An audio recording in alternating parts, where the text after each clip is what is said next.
avec Yann. Nous sommes également en présence de Yves, qui aujourd'hui va nous présenter un peu un festival, tout simplement, et qui va nous donner la parole avec un autre invité pour une interview, tout simplement. Eh bien, bonjour Yves, bienvenue. Bonjour. Je crois que les auditeurs te connaissent un peu quand même. Ouais, un peu. J'anime les Voix de l'écho le mercredi sur Radio G entre midi 10 et 13h. Voilà. Ce qu'on fera, c'est qu'on fera une petite présentation, justement d'Yves tout à l'heure, parce qu'on fera une interview de son parcours. On va pas trop en dire maintenant. Puis en plus, on a un invité qui attend au téléphone. C'est ça. Exactement. On va commencer par ça. Donc, je vous propose qu'on commence tout de suite. On va déjà voir si la technique fonctionne. Voilà. Est-ce que Benoît, tu nous entends? Bonjour Benoît. Bonjour, oui, je vous entends bien. Ah, enchanté, super, je t'entends aussi. J'espère que les auditeurs également, vous pouvez nous confirmer sur le chat si vous entendez bien. Ça peut être sympa pour nous en retour. Eh bien, bonjour Benoît, est-ce que tu veux te présenter succinctement et puis expliquer un petit peu pourquoi tu es là, tout simplement? Eh bien, je ne sais pas ce que je vous attendais de ma présentation, mais Benoît Basirico, donc. Je suis invité par le festival Chant contre Chant en tant que spécialiste de musique de film et directeur de Cinésique.fr, qui est un des partenaires, pour animer une table ronde sur la musique de film en présence, je ne sais pas si je dois le dire maintenant. Si, tu peux, bien sûr. Donc Lisa Chevalier, compositrice, et Erwan Chandon, compositeur, qui parleront donc de leur travail sur cette activité de musique de film très mystérieuse. Ok, oui, je t'avais déjà croisé. Alors moi, j'étais dans le public pendant le festival Premier Plan, où tu avais également interviewé deux compositeurs, une compositrice et une compositeur en visio. Et j'avais beaucoup aimé les échanges que j'avais entendus. Donc au plaisir de te retrouver ici et la semaine prochaine, du coup, en direct pour cette table ronde qui sera également sur Radio G, quoi. Donc en effet, tu viens nous parler. Ouais. Non, c'est le Premier Plan, en effet, vu que. C'est ça. C'est pour le festival Chant contre Chant pour la semaine prochaine. Donc sur les 3 derniers jours de la semaine, le vendredi, samedi, dimanche. Je sais pas. Voilà, merci. 22, 23 et 24 mars. Merci beaucoup. Et donc, c'est un festival de courts-métrages et vidéoclips avec, et c'est ce qui nous intéresse un petit peu plus aujourd'hui, la musique originale, avec musique originale. Et donc, comme toi, justement, Benoît, tu en es un peu spécialiste, journaliste de la musique de film. Je te propose quelques petites questions qui vont étayer un peu tout ça. Est-ce que toi, justement, en tant que journaliste, est-ce que tu as toujours été passionné par la musique de film, ou est-ce qu'il y a eu plutôt un déclic? Et s'il y en a eu un, sous quelle forme peut-être il est apparu? Ça dépend déjà quel est le rapport à la musique de film, parce que la musique de film, on peut s'y intéresser de différentes manières. Oui. Moi, je m'y suis intéressé très tôt par rapport du point de vue des films, du cinéma en question. Ouais. J'ai fait des études de cinéma, et quand j'étais étudiant en cinéma, je faisais d'ailleurs déjà de la radio, donc diffuser la musique des films en parlant des films était mon habitude, et donc ça c'était avant même de créer Cinésique. Et ensuite, la musique de film m'a intéressé lors de cette création de Cinésique, mais c'est vraiment lié au cinéma. Donc, quand j'aime un film, eh bien, parfois, la musique contribue à cet intérêt. Ah oui, tout à fait. C'est assez rare de voir un mauvais film avec une bonne musique, et inversement, ça peut arriver. Je suis sûr qu'on trouverait des exemples. Ça peut arriver. Je pense où la musique, alors. Ça va pas sauver complètement le film, mais ça deviendra pas après là je parle que en mon nom. Ça deviendra pas un chef-d'œuvre, mais des fois la musique peut sauver un petit peu les meubles d'un film. Ça pourrait, ouais. Et donc pour ce festival, donc Chant contre Chant, qui donc fête sa 5e édition, comment on pourrait expliquer aux éditeurs peut-être l'importance de soutenir le format court-métrage plutôt en comparaison avec les longs-métrages de cinéma qui sont peut-être un peu plus populaires pour le grand public? Oui, alors déjà, un court ou un long métrage, un film est un film, donc ça c'est un peu une simplicité de dire ça, mais c'est vraiment vrai, c'est-à-dire que tout le monde n'a pas cette approche. Il y a beaucoup de journalistes de cinéma qui évidemment accompagnent les films qui sortent en salle chaque semaine, mais qui ignorent complètement qu'à côté il y a des courts-métrages, parce que justement les courts-métrages ne sortent pas en salle, ou alors très rarement dans des programmes parfois dédiés. Donc le court-métrage est un format de festival. Donc parfois il est ignoré par les journalistes de cinéma, voilà. Moi je m'intéresse vraiment aux deux formats, et en plus par rapport à la musique de film, les deux formats sont intéressants sur ce sujet-là. Et à titre personnel, donc quand j'étais journaliste de cinéma, que je suis toujours, mais je l'ai été davantage fut un temps puisque je travaillais en tant que critique de cinéma, notamment au magazine Studio Magazine. Et j'ai été sélectionneur de la semaine de la critique à Cannes pour les courts-métrages. Okay. En fait, j'ai vraiment œuvré pour le court-métrage directement en les choisissant pour le Festival de Cannes, la semaine de la critique.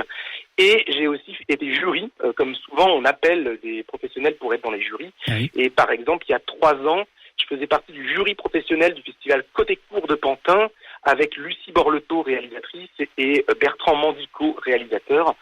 Et donc j'ai pu contribuer aussi à remettre les prix pour ce festival. Ah, c'est chouette, j'imagine c'est une belle expérience pour toi d'être dans un jury. Oh, disons que j'en refuse plus que je les accepte, parce okay. qu'on propose beaucoup ce genre de choses. Et il faut pas en faire trop des jurys, mais un ou 2 par an, ça va. Ok, merci. Du coup, sur les profils, j'imagine que comme c'est principalement donc ton métier pour te rencontrer, d'interviewer ou de regarder tout ce que font les compositeurs, compositrices, est-ce que toi, quand on a rencontré quand même pas mal, est-ce que tu retrouves des types de parcours professionnels très différents ou est-ce qu'il y a quand même des profils assez récurrents?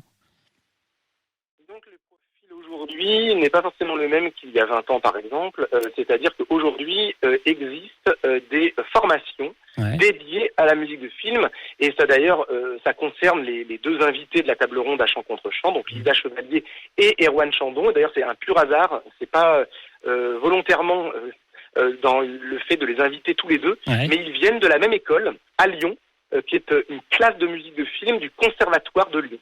Et aujourd'hui, même à Paris, il y a des classes de musique de film dans le Conservatoire de Paris. Donc ça, c'est des choses vraiment récentes, ça existe depuis quelques années seulement. Et donc c'est un profil vraiment de parcours de conservatoire, même si on sait que dans le long métrage, il peut y avoir des profils qui viennent des albums de chansons, de la musique électronique, des DJ, Vitalik, qui a fait sa musique de film Disco Boy cette année. Ouais. Donc les profils sont très variés, mais pour le court métrage, c'est vrai que souvent, les profils viennent davantage de formation, puisque les réalisateurs eux-mêmes viennent de formation, et à ce stade du court-métrage, il y a des dispositifs qui existent pour mettre en relation les artistes. Okay. Et donc, le format court-métrage se fabrique parfois dans des écoles et dans des dispositifs qui mettent en relation des étudiants à l'école et des compositeurs au conservatoire. Ok, super. Et du coup, toi, quand tu fais tes interviews, tes sujets, est-ce que c'est plutôt des appels d'offres, des commandes, ou c'est plutôt toi qui va chercher les artistes et qui les emmène dans tes interviews selon leur actualité, j'imagine? En tant que journaliste, il y a l'attaché presse, c'est le métier qui fait l'intermédiaire entre les journalistes, la presse et les professionnels. Donc les attachés presse invitent les professionnels à voir les films en projection presse. Donc je vois les films comme tout journaliste de cinéma en projection presse, mais aussi en festival. Et ensuite, en fonction de mes goûts, des films que j'ai aimés, alors souvent c'est les attachés presse qui sollicitent. Donc il y a aussi beaucoup de refus parce que le temps est toujours limité. Et donc quotidiennement, je reçois des mails d'attachés presse. Est-ce que ça t'intéresse à l'interview, etc., etc. Encore récemment, là, pour un court métrage d'ailleurs, Midnight Skin. Le court métrage était présenté à Cannes l'année dernière, et la compositrice qui a fait la musique, c'est Carla Pallone. Et on me propose de faire l'interview de Carla Pallone prochainement à l'occasion de la diffusion de son court-métrage qui aura une diffusion prochaine. Voilà, donc c'est un exemple parmi d'autres. Mais pour ce qui est les longs métrages, donc c'est en fonction aussi de mes goûts des films. Et puis souvent à Cannes, donc juste pour terminer là-dessus, par rapport à Cinésique, 95% des interviews de Cinésique sont faites à Cannes. En fait, à Cannes, sur 15 jours, je fais une vingtaine d'interviews. Ah oui, c'est un peu l'occasion qui se présente en quelque sorte de faire une vingtaine d'interviews à Cannes qui vont après faire l'année, parce que les films sortiront dans l'année. Bah oui, c'est ça. Et du coup, tu disais que tu refusais beaucoup d'offres. Est-ce que tu sais combien vous êtes en France de journalistes spécialisés sur les musiques de films? Est-ce qu'il en manque un peu des professionnels dans le milieu, tu dirais? Après, ça dépend aussi de ce qu'on met derrière le spécialiste. Par exemple, alors en ce qui concerne les interviews, donc journaliste qui régulièrement fait des interviews de compositeurs liés à la musique de film dans un média spécialisé, j'ai un peu l'impression d'être le seul. Ah oui, d'accord. Mais par exemple, il y a Thierry Jousse, qui est par ailleurs un ami et dont j'adore le travail, qui a été rédacteur en chef des Cahiers du cinéma il y a une quelques années, qui a été aussi réalisateur. Il a fait quelques films en tant que réalisateur et qui aujourd'hui a une émission sur France Musique de musique de film, mais il ne diffuse que de la musique. Donc il ne fait pas d'interview aujourd'hui, donc il rentre pas dans la case de journaliste qui fait des interviews. Ah, donc vous êtes pas si nombreux, quoi. Mais ça n'empêche pas qu'il soit spécialiste aussi. Ok, super. Allez, une petite question peut-être pour les auditeurs qui s'intéressent peut-être à ton métier, mais quelle qualité ce métier a développé chez toi ? Peut-être au départ tu partais sur des idées, mais des choses se sont développées au fil du temps. Bien, alors Cinésique a 18 ans exactement, et on peut dire que le fait de rencontrer régulièrement les artistes, compositeurs, réalisateurs, parce qu'en fait je rencontre aussi bien les compositeurs ou compositrices que les réalisateurs et réalisatrices, et même aussi les superviseurs musicaux, parce qu'il y a aussi ce métier-là qui est apparu il y a quelques années en France. Donc je rencontre un peu tous les protagonistes en fait dont la musique est la matière de travail pour faire un film. Et donc le fait de les rencontrer, ça m'a aussi alimenté mon savoir sur la musique de film. Donc je suis à l'intersection, c'est-à-dire qu'en fait chacun a son expérience. Donc évidemment, quand Erwan Chandon viendra, quand Lisa Chevalier viendra, ils pourront témoigner de leur expérience. Moi, ma place finalement à cette intersection, c'est que je peux être le témoin, le passage de relais. C'est ce que je fais quand je donne des cours, quand je fais des conférences ou quand j'ai écrit mon livre. C'est-à-dire je relais le panorama entre guillemets de toutes les expériences. Ok, toi tu t'adresses au grand public. Ok, je vois. Merci. Tu voulais rebondir, Yann ? J'avais deux questions qui me venaient. Donc, bonjour Benoît. J'avais deux petites questions. Alors, moi, je sais que dans tout ce qui est interview, j'aime bien parler de l'humain. Et depuis le temps, alors je vois que tu avais 18 ans de Cinésique. Je pense qu'il y a quand même tu as quelques interviews à ton actif. Est-ce qu'il y aurait éventuellement une interview qui t'aurait marqué par rapport à la rencontre de la personne, que ce soit compositeur? Il y a beaucoup d'interviews évidemment, parce qu'en moyenne, une quarantaine par an. Donc si on multiplie par 18 ans, oui, j'ai fait presque. On va peut-être Cinésique va peut-être avoir si on multiplie les 20 000, c'est ça, donc si je calcule bien.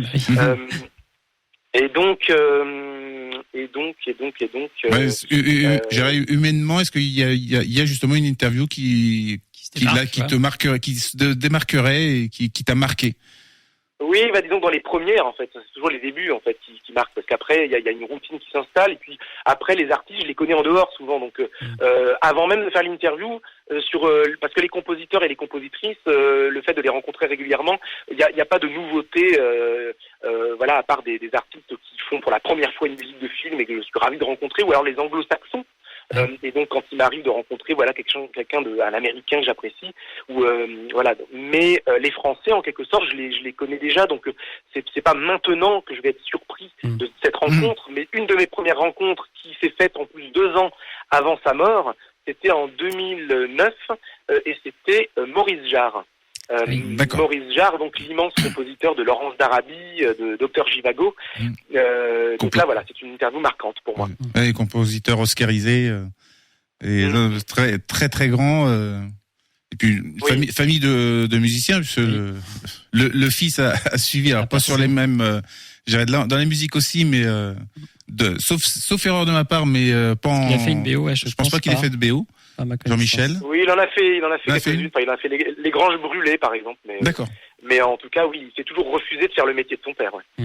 Et aujourd'hui, parce que au bout de toutes ces interviews, je pense que, comme tu disais, tu as rencontré beaucoup de monde.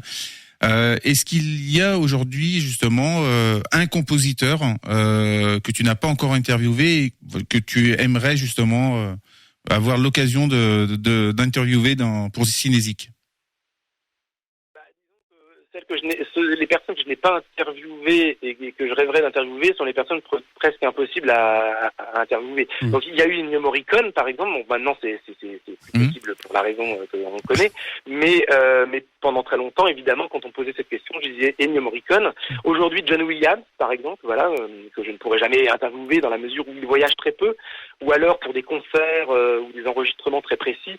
Donc à moins d'aller moi là-bas. Donc c'est un sacré budget pour une interview. Oui. Mais donc John Williams, oui. Après il y a des artistes qui viennent du cercle en dehors du cinéma. Donc, par exemple, quelqu'un comme Nick Cave, que j'affectionne particulièrement, ça me plairait beaucoup de l'interviewer, mais parfois ça se fait dans le cadre de festivals, parce que je n'ai pas interviewé Nick Cave, mais j'ai interviewé Warren Ellis, par exemple. Warren Ellis, qui est le violoniste de Nick Cave, et qui a fait pas mal de BO, qui a eu un César pour Mustang. Donc voilà. Ok, merci. Yves, faut que tu organises ce voyage aux États-Unis. C'est ça, faut que j'organise un voyage aux États-Unis pour que Benoît rencontre John Williams. Après, vous connaissez pas mal, mais tu as peut-être des questions, Yves. Ouais, Benoît, je suis très heureux que tu aies accepté et que tu aies pu être disponible pour être présent pour cette relance du festival Chant contre Chant. En tout cas, c'est vrai que c'est depuis le début, c'est vrai que Cinésique a été partenaire aussi du festival assez rapidement quand ça a été créé, et franchement merci beaucoup pour ta fidélité au final et de revenir ici. Et puis bon, tu connais bien Angers, tu viens régulièrement à Premier Plan. Oui, je vais ça fait maintenant presque 20 ans que j'anime les tables rondes à Premier Plan, donc dans ce cadre de festival. Et c'est vrai que j'ai reconnecté un peu, parce que parfois, depuis que je suis à Paris, je reconnecte Chant contre Chant avec mes années d'études. Ça me remet un peu lointainement en arrière. Et j'ai vu un peu les posts Instagram que tu as fait pour le relais du festival. Et j'ai eu un peu mal aux yeux parce que j'ai vu les vieilles affiches que tu as relayées. J'ai vu le logo de Cinésique de l'époque. Waouh. Effectivement. Et il y a eu du chemin depuis, Ouais. Mais en tout cas, merci beaucoup Benoît d'être présent la semaine prochaine. Et puis je rappelle aussi aux auditeurs que la table ronde sera diffusée en direct justement pendant l'émission générique. Donc vous pourrez écouter cette table ronde si vous n'avez pas l'occasion de venir au 4. Vous pourrez écouter cette table ronde en direct à la radio sur le 100.5 FM ou directement sur le radio-g.fr. C'est ça. Est-ce que on peut prendre le temps, une dernière question avec toi Benoît, peut-être un classique, mais si les auditeurs cherchent des références, peut-être, est-ce que si toi tu avais trois BO à conseiller à nos auditeurs, auditrices, peut-être une BO de court-métrage à proposer, des classiques ou tes préférés? J'ai pas préparé ça, et puis et ça me fait souvent bugger mon cerveau quand on me pose des questions, parce qu'il y en a tellement. En court-métrage, peut-être un peu plus restreint. Ouais, en court-métrage. Les courts-métrages, les BO, alors ce que je peux éventuellement éventuellement je vais là, pendant que je parle, je tape sur Cinésique, ce qui est un peu Cinésique, souvent c'est mon aide-mémoire en fait. Oui, et donc en fait je remets donc il y a un festival, d'ailleurs parce qu'on parle de festival, il y a un festival dédié donc en dehors de Chant contre Chant pour le court-métrage, il y a un festival à Marseille qui était avant à Aubagne. C'est un festival de musique de film, et je remets le coup de cœur Cinésique sur les courts-métrages là-bas, et ça me permet d'évoquer les prix du coup que j'avais remis les dernières années. Et tout cela pour faire un lien avec Chant contre Chant, puisqu'en fait Lisa Chevalier, qui est présente donc à la table ronde de Chant contre Chant dans quelques jours, en fait je lui ai remis le prix Cinésique coup de cœur pour un court-métrage présenté donc à Marseille en 2023. Le court-métrage s'appelle La beauté du geste de Cyril Carbone. Donc voilà pour le prix pour Lisa Chevalier. Et les précédents prix, il y a eu Maxence Dussert. Maxence Dussert qui est maintenant un compositeur renommé qui a fait pas mal de longs métrages, notamment récemment un long métrage Ouria de Mounia Medour.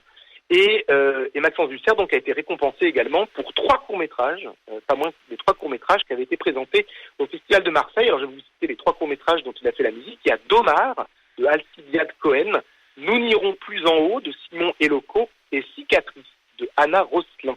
Ça c'est pour le prix 2022. Et puis je peux citer un 3e compositeur qui a aussi fait beaucoup de longs métrages et qui a la particularité de faire des longs et des courts métrages pour un même réalisateur, qui est Bertrand Mandico, qui a fait Conan, qui était présenté à la 15aine des réalisateurs, mais il a aussi fait beaucoup de courts métrages comme Ultra Pulp pour ce même réalisateur. Voilà, donc Pierre Desprats, qui est le nom du compositeur qui fait court et long métrage actuellement. Ok, écoute, merci beaucoup à toi pour toutes ces infos, et puis on te retrouve bientôt avec Chant contre Chant d'ici la semaine prochaine, quoi. Je te souhaite une excellente fin de journée, et puis nous on va continuer avec Yves et Yann pour la suite de l'émission. Merci beaucoup Benoît. De rien, et à bientôt. Bon dimanche à toi. On va continuer sur le côté interview. On avait calé les 2 interviews dès le début. Ouais, ce que je te propose, c'est pour la transition entre les deux, de faire une petite bande-annonce sur le festival qui arrive. Parti. Allez, c'est parti, on écoute. Les 22, 23 et 24 mars à Angers, venez participer au festival Chant contre Chant.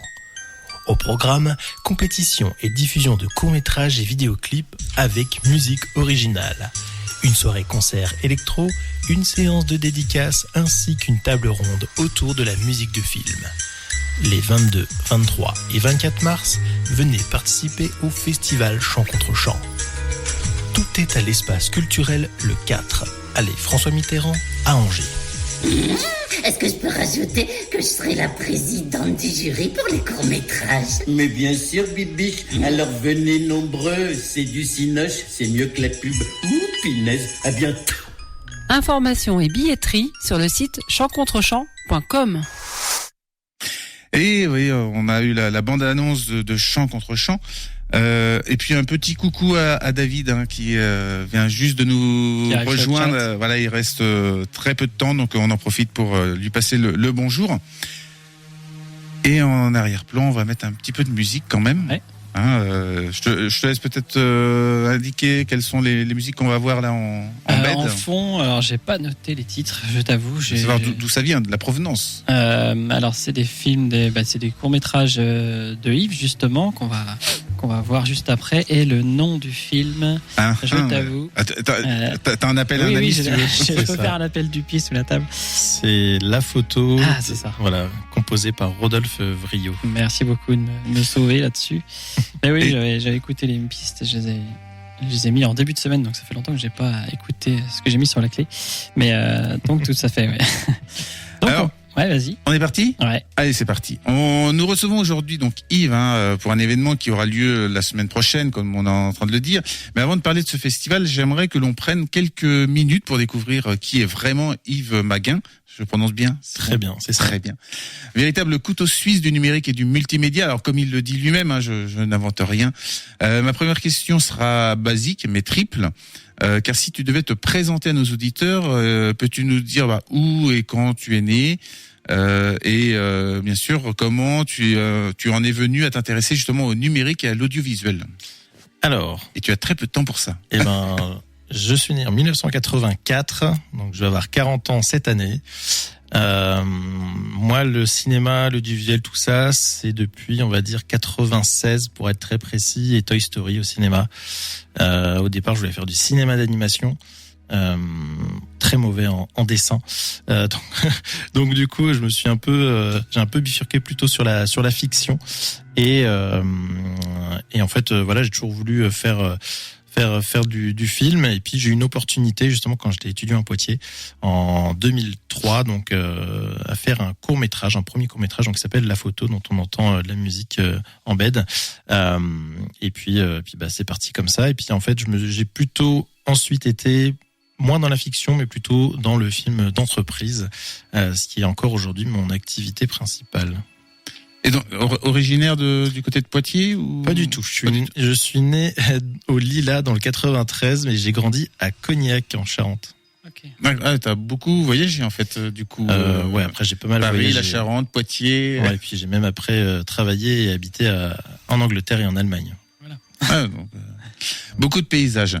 Alors, histoire de pousser un peu plus loin ta présentation, car certains de nos auditeurs ont certainement dû se poser la question. Alors, pour ceux qui n'ont pas bien écouté ce qu'on a dit depuis le début, en se disant que ta voix ne leur était pas inconnue, il faut dire que tu es également animateur sur Radio G, qui n'est pas la seule radio d'ailleurs sur laquelle tu es passé sur Angers, si je ne me trompe pas, parce que tu as été aussi chez nos voisins du côté de RCF. Tout à fait. Ouais. Est-ce que tu peux nous dire comment tu es arrivé justement sur nos ondes ? Comment t'es venu justement Eh bien, alors moi c'est vrai que la radio j'adore ça. Depuis mes premières interviews sur Radio Pulsar à Poitiers, je tout de suite aimé le média radio. J'ai vraiment adoré ça. Et je me suis dit, un jour, je ferai moi aussi de la radio. Et en 2019, j'ai lancé un podcast en fait qui a duré 4 ans là, qui s'est terminé en décembre 2023, qui était autour de tout ce qui est éco-responsabilité. Et puis ensuite j'ai pu rencontrer Thibaut Beuchet, qui à l'époque était le directeur du réseau Entreprendre sur Angers, qui avait donc une émission sur RCF. Donc les Mordus d'Entreprendre, et à un moment donné il cherchait à faire évoluer son émission, il cherchait des chroniqueurs, et puis on s'est rencontrés, et puis il m'a proposé de chroniquer en fait toutes les semaines. Donc pendant 2 ans j'ai fait de la chronique, et puis en même temps que je faisais RCF, j'ai vu un appel à nouvelle émission sur Radio G. Enfin, c'est une copine même qui m'a proposé, qui avait vu ça sur les réseaux sociaux, et j'ai fait un premier pilote. Et en fait, j'aurais dû faire une émission dès 2021, si je dis pas de bêtises, mais c'était beaucoup trop en fait, entre RCF toutes les semaines, plus le boulot, plus tout ça. Donc j'ai dit non. Et quand RCF s'est arrêté, parce que l'émission, en fait, l'animateur principal a arrêté l'émission, donc on a complètement enlevé l'émission des programmes, et j'ai reproposé en fait mon émission, mais différemment. C'est-à-dire qu'au lieu de que ça soit enregistré, je voulais faire du direct. Et donc là, depuis la 2 ans, là, je fais du direct. Donc le mercredi, entre 12h10 et 13h, les semaines paires, si je dis pas de bêtises. Voilà, c'est une émission économique qui reçoit donc des entrepreneurs, mais aussi avec un côté éco-responsable toujours. D'accord, oui, parce que comme tu parlais de côté éco-responsabilité par rapport à l'audiovisuel et puis au numérique, on pouvait se poser la question, les voies de l'éco, est-ce que c'est les voies de l'économique ou est-ce que c'est les voies de l'écologie? Justement, il y a un peu des deux. Les voies, d'ailleurs, c'est pas VOIX, c'est VOIE. Et éco, c'est ECO pour le jeu avec l'éco qu'on donne, bien évidemment. Et puis économie, écologie, éco-responsabilité, écopreneur, etc., etc. Alors, parlons maintenant de ce festival et de l'association qui l'organise et dont tu es le président. Tout à fait. Avant de parler de l'association, parlons du festival dont le premier opus a été lancé en 2003 à Poitiers. Pourquoi avoir choisi le cinéma et plus particulièrement le court-métrage comme thème de ce festival ? Alors, comme je disais, je suis rentré, donc en 2003, j'ai fait mon premier court-métrage. Donc, c'est quand je suis arrivé en tant qu'étudiant à Poitiers en 2002. En fait, il y avait l'université de Poitiers, via l'Action culturelle, qui organisait un concours de court-métrage. Et du coup, j'ai postulé, j'ai fait mon premier film. Et puis, j'ai appris que la personne qui organisait ça partait, son poste n'était pas remplacé et qu'il n'y aurait pas de nouveau concours. Et je me suis dit, c'est quand même idiot. J'ai envie, moi, en fait, d'organiser, continuer à faire du film, mais à organiser aussi ce type d'événement. Et donc, on a lancé ça avec un petit groupe de copains. On s'est dit, allez, on monte l'association. Donc, en octobre 2003, on a lancé Chant contre Chant. Et puis, on a fait une organisation. Ça a été d'abord une nuit du court-métrage. Et puis, au bout de la 4e édition, on était sur 3 jours, 150 films reçus des 4 coins du monde. Enfin, c'était super chouette. D'accord. Donc, t'as souhaité relancer le festival à Angers en 2023. Et le fruit de ce travail va être présenté dans moins d'une semaine. Angers, car on peut se poser une question, c'est Angers qui propose déjà un festival consacré au court-métrage avec les premiers plans au mois de janvier. Alors, c'est une question double, à savoir, est-ce qu'il y a encore de la place à Angers pour un nouveau festival consacré au court-métrage, et existe-t-il une différence justement dans la proposition entre ces 2 événements ? Alors, je pense qu'effectivement, il y a de la place pour un nouveau festival, surtout qu'on n'est pas tout à fait dans la même dans la même direction. On est vraiment spécialisé que dans le court-métrage et dans le vidéoclip, je précise, c'est très très important. Quand j'ai voulu relancer ce festival, j'ai aussi voulu rajouter la partie vidéoclip que je trouve très intéressante. On pourra revenir pourquoi après. Mais effectivement, je pense qu'il y a la place, vraiment la différence. On est vraiment axé, c'est l'ADN de l'association, la musique originale, c'est vraiment le cœur même de ce festival. Et oui, clairement, je pense qu'il y a la place pour 2 festivals. Je pense aussi. Voire même plus, peut-être. Oui, voilà. Vu les amateurs, je pense aussi. Alors justement, tu parlais de vidéoclip. Tu voulais apporter une petite précision pour ça. Précision, effectivement. Alors, depuis 8 ans, j'interviens en fait en audiovisuel aussi à l'université d'Angers, donc à l'Estuaire en master. Et j'ai pu accompagner une année une étudiante dans son mémoire de recherche sur justement les festivals de vidéoclip entre 2011 et 2014. Et alors... pendant 2 ans, finalement, j'ai été un peu repiqué par l'organisation d'un festival, et elle m'a redonné envie, en fait, de recréer un festival. Donc, Océane, si tu nous écoutes ou si tu écoutes le replay, merci à toi, parce que c'est aussi grâce à toi que Chant contre Chant revoit le jour. Eh ben, merci Océane. Alors, qui dit festival dit jury, et celui de Chant contre Chant d'un niveau plutôt élevé, hein, on peut dire ça comme ça quand même. Peux-tu nous le présenter, ce jury, nous dire justement comment s'est fait les différentes rencontres avec les personnes que tu as invitées à devenir membres de ce jury pour Chant contre Chant? Alors, j'ai toujours voulu, même au départ, avoir des membres du jury assez qualifiés et cotés, juste pour faire rapidement un historique sur les premières éditions. Ma première édition, j'ai eu Luis Vincenti, qui était un réalisateur espagnol dont le film avait eu un Oscar pour le meilleur court-métrage en président. Et puis j'ai aussi eu le seul même animateur français de Qui veut la peau de Roger Rabbit, par exemple. Enfin voilà, j'ai toujours voulu avoir des pointures. Et cette année, donc, nous avons la chance et on a l'honneur d'avoir donc les voix françaises officielles de Marge et Homer Simpson, donc Véronique Augereau et Philippe Pétieux. Et Véronique, je voulais une personnalité angevine dans mon jury et à la présidence. Et je savais qu'elle était angevine, en fait, de naissance. Et du coup, j'ai contacté son agent. J'ai trouvé qui était son agent. Et finalement, ça s'est plutôt bien fait, puisqu'elle a bien accueilli la chose. On s'est rencontrés à un moment donné où elle était sur Angers, et puis on a échangé, et puis elle a accepté avec plaisir d'être donc présidente du jury. Et donc elle n'est pas seule, parce qu'il y a 6 personnes, donc Philippe Pétieux, avec qui elle partage le quotidien et sa vie dans la vie de tous les jours, donc qui fait aussi lui la voix de Danny DeVito, par exemple, en comédie, en acteur de doublage, mais entre autres.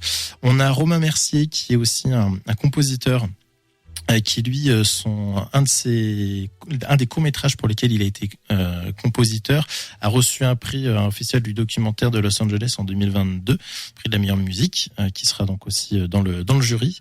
On a une comédienne improvisatrice de la troupe Les Expressos, qui est une troupe qui tourne pas mal sur Angers, donc Emmanuelle Landais qui sera présente. On a aussi Sandra Ricordo, qui est dans l'action culturelle et notamment aussi l'accompagnement dans les festivals, qui connaît aussi Radio G, et on s'est rencontrés en fait sur Radio G, notamment dans l'émission Topette où elle a une chronique. Et donc je vais proposer aussi d'être dans le jury. Et puis on a un étudiant donc que j'ai en cours, qui est également coprésident d'une association qui s'appelle les Courants Numériques, qui est aussi co-organisateur avec moi de Chant contre Chant de cette édition. Donc Gabriel Oudaillé, qui sera présent dans le jury. Super, c'est beaucoup de gens, casquettes multiples, c'est d'horizons différents, mais avec une qualité qui est quand même assez élevée. Alors justement, est-ce que tu peux nous présenter un peu le déroulement de ce festival qui débutera donc, comme on le disait, le vendredi 22 mars et se clôturera le 24 mars, avec notamment la table ronde qui sera diffusée sur nos ondes. Tout à fait. Un petit peu les points forts et les différents endroits, parce que il me semble qu'il y a aussi des dédicaces qui seront pas au même endroit que les... Tout à fait. Alors, la plupart des événements, en tout cas, sont au 4, donc allée François Mitterrand à Angers. Donc c'est en face donc c'est quartier Saint-Serge, en face de l'université de droit.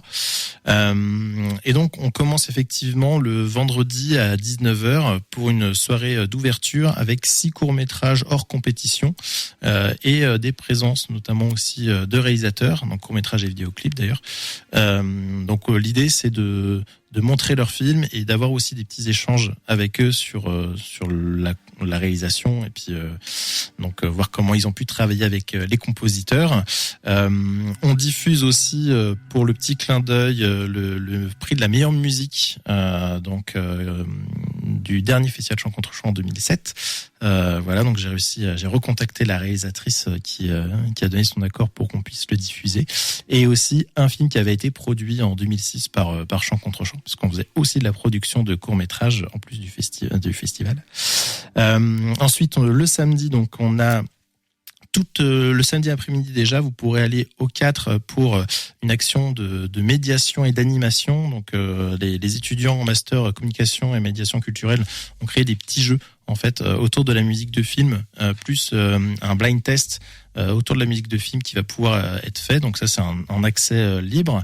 Et puis donc à 15h30, vous avez une rencontre avec donc Véronique Cogereau et Philippe Pétieux que je vais animer donc à la librairie Au Repère des Héros, rue de Larraux à Angers, suivi d'une séance de dédicace donc de 16h à 17h. On recommande bien évidemment de réserver à l'avance sa venue. Chaque réservation nous donne notamment accès à une photo qui pourront se faire dédicacer, donc c'est 1 euro. Et puis ensuite ils pourront effectivement aller directement à la dédicace, et même donc au Repère des Héros, ils ont fait une sélection effectivement de bandes dessinées autour des Simpsons que les personnes pourront acheter et se faire dédicacer également. Et puis le soir, on a un concert. Pareil, qui sera en direct sur les ondes de Radio G. Donc d'abord un spectacle électro, donc de l'artiste Unil, donc une artiste angevine, et puis un ciné-concert d'un groupe manceau qui s'appelle Naked in Sphere, qui font un ciné-concert de leur propre musique. Donc c'est assez original. Donc ils ont leur propre composition de musique originale et ils font en live en fait avec leurs propres images. Donc je trouvais que le concept était hyper intéressant, donc ils vont venir aussi, donc ça c'est chouette. Et la grosse journée du dimanche, de 11h à 13h, on a les 19 courts-métrages et vidéoclips en compétition, en présence des membres du jury. Comme c'est une salle qui ne comporte que 113 places, on propose de 14h à 16h une rediffusion pour les personnes qui n'ont pas pu venir le matin, de la sélection officielle. Et puis donc à 17h, entre 17h15 et 18h45, la table ronde. Donc en direct pendant l'émission générique, donc en direct sur Radio G, et puis la soirée de clôture à 19h30, où là on aura donc en diffusion, hors compétition, le court-métrage dont Romain Mercier, le membre du jury, a composé la musique, et puis bien sûr la rediffusion des films primés. Et puis j'en profite pour remercier l'Atelier Vier, qui est partenaire du festival, qui nous a réalisé les trophées que l'on va donc distribuer. Et après, tu prends 2 semaines de vacances pour te reposer de tout ça? Pas du tout. Non, absolument pas. Je reprends le boulot, et je suis d'ailleurs jury dans une école pour l'audiovisuel dès le mardi. Donc, d'accord. Donc voilà. Pour ceux qui vont passer l'examen, si vous voyez un qui dort, bah voilà, c'est Yves. C'est ça. Et donc on peut aussi poser la même question d'ailleurs, parce que Générique étant une émission consacrée aux musiques de films, bandes originales. Est-ce que tu aurais justement une bande originale, alors ça peut être aussi de long métrage, mais qui t'a marqué particulièrement? Ouais. Alors juste avant de répondre à la question, je précise que vous retrouvez la billetterie sur Hello Asso, si vous voulez aussi venir au festival, bien évidemment.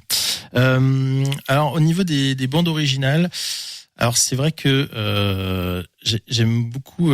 Alors on va dire que ça va être plutôt là sur de la série. Pour le coup, ça marche aussi. Ça marche aussi. Il y a pas de souci. Mais ça marche aussi. Alors c'est un peu bizarre peut-être, mais la bande originale de Prison Break, je la trouve vraiment excellente. Il y a des petits thèmes en fait qui sont dissimulés par-ci par-là, que je trouve très intéressant. Dernièrement, j'ai beaucoup aimé aussi la bande originale de la série dans Star Wars de Boba Fett, que je trouve vraiment extraordinaire. Et si on est sur la musique de film, bien évidemment Eric Serra, c'est top ce qu'il a fait. On n'a pas encore trouvé enfin un connaisseur. Et je pense que tout ce qu'il a pu faire avec Besson, c'est génial. Alors il n'y a pas que le Grand Bleu, bien évidemment, il y a tous les autres, mais j'ai bien aimé aussi le 5e élément qui est extraordinaire aussi à ce niveau-là. Ah. Léon. Tu vois qu'il y a d'autres personnes qui aiment aussi Eric Serra. Pour l'instant, on n'a pas trouvé quelqu'un. Petit mot justement pour justement David. Il y a d'autres personnes qui aiment Eric Serra. Alors j'aime aussi d'autres compositeurs, mais c'est vrai que notamment on en a parlé avec Benoît, Maurice Jarre, qui a fait des monuments au niveau cinéma. Laurence d'Arabie, que à chaque fois, moi, quand je vais dans des concerts justement de musique de film et que il y a l'ouverture de Laurence d'Arabie, c'est pareil, c'est aussi un moment qui est assez fort. Des questions pour Yves? Je sais pas, on trouve la casquette où? Ah oui, alors j'aborde ma casquette. C'est très radiophonique comme question. Justement, c'est fait exprès. Pour l'instant, j'ai un tout petit stock qui me reste. Ce sont des casquettes qui datent de il y a 17 ans. Collector. Donc c'est assez collector. Il y a d'ailleurs le flocage d'un ancien partenaire qui est dessus. Bon, c'est pas grave. Oui, bon. Mais j'en ai encore quelques-unes. J'ai aussi des polos. J'ai aussi un polo chant contre chant. Si je me retourne. Ah oui, on le voit bien. On le voit. Les auditeurs d'ailleurs le voient bien. Exactement, les auditeurs le voient bien. Mais non, là, on n'a pas forcément fait de goodies spécifiques pour la première édition.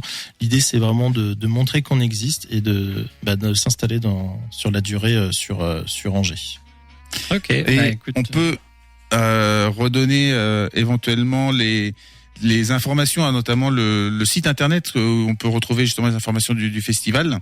Ouais. Alors c'est chantcontrechamp.com. L'important c'est chant CHANTS contre CHAMPS. Voilà, donc il y a un jeu de mots avec le chant, la chanson et le contre-chant, le chant contre-chant, la technique de cinéma audiovisuel. Ouais. Ce qui répondait à une question que je me posais, c'était pourquoi avoir choisi ce nom.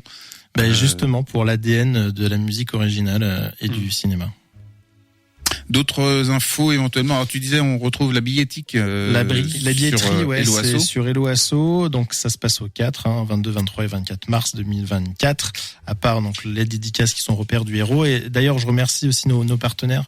Donc l'université d'Angers avec l'action culturelle, Radio G bien évidemment, l'atelier Vier, cinésique.fr, les cours numériques, instruction IF, et puis aussi d'autres partenaires qui ne sont pas sur l'affiche mais qui sont dans le programme. On a Ovnil qui presse du vinyle, qui va aussi donc presser des vinyles de certains vainqueurs des musiques.